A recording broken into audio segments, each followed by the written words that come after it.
I don't want to be here. Put it down. I am Lucifer. Put it down. I am Lucifer. Gentlemen, I am really... The moment the gunshots echo through the platform, everything changes. What seconds earlier felt like a tense standoff suddenly becomes something irreversible. Panic ripples through the air, invisible but suffocating, as officers and bystanders alike are forced to confront a reality no one wanted to reach. This wasn't supposed to end this way. Not here, not in a crowded transit station where every second carries the weight of lives moving in all directions. And yet, as the echoes fade, a deeper silence settles in. The kind that only follows chaos, the kind that forces questions no one is ready to answer. Before the shots were fired, there was still hope. You can hear it in the officers' voices, strained, urgent, but still holding on to the possibility of a peaceful resolution. Put it down, nobody wants to hurt you.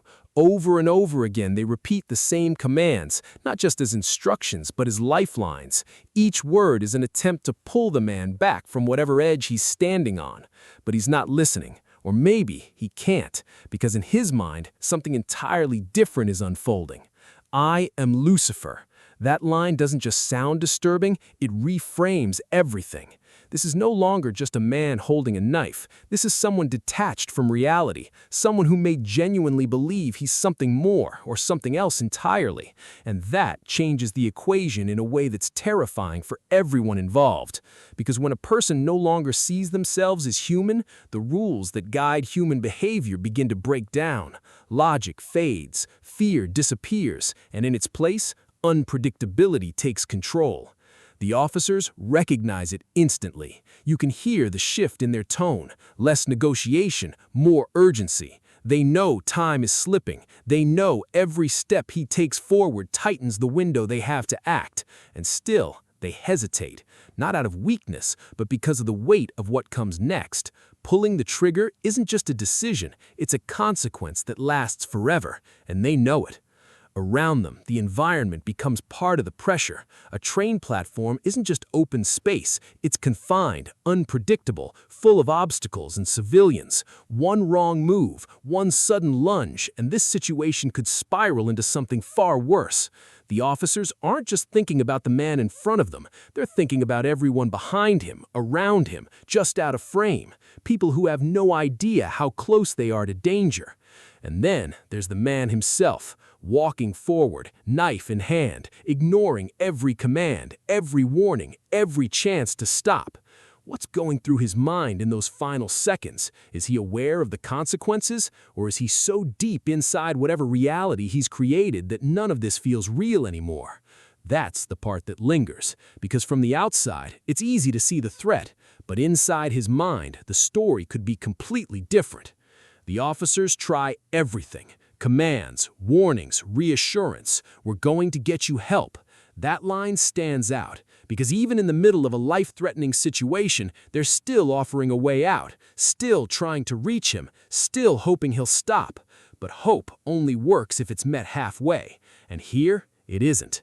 As he moves closer, the distance shrinks, and with it, the options. This is the moment every officer dreads, the point where hesitation could cost lives.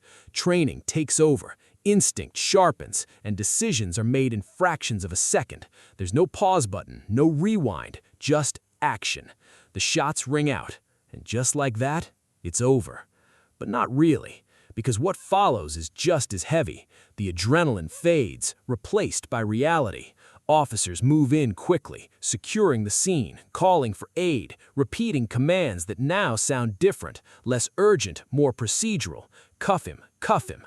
The language shifts, but the tension doesn't disappear. It lingers in every movement, every breath. For the officers, this moment doesn't end when the scene is secured. It follows them. In reports, in reviews, in quiet moments when everything replays in their minds. Could it have gone differently? Was there another way? These are questions without easy answers, because situations like this don't come with perfect solutions, only outcomes shaped by seconds. And for the public, the story becomes something else entirely. Clips, headlines, opinions. Everyone sees the same footage, but not everyone sees the same story. Some focus on the threat. Others focus on the man. Some question the response, others defend it, and somewhere in the middle lies the truth, a complex, uncomfortable reality where fear, mental health, and split-second decisions collide. And what makes this moment so powerful isn't just the action, it's everything leading up to it. The warnings, the hesitation, the human element on both sides of the confrontation. Because this isn't just about a man with a knife, it's about how quickly a situation can escalate when communication breaks down, when reality fractures, when seconds become the difference between resolution and tragedy. And maybe the hardest part to accept is that sometimes, even when everything is done by the book, even when every effort is made to avoid it, the outcome still ends the same. Because in moments like this, there are no perfect endings, only decisions and consequences that echo long after the noise fades.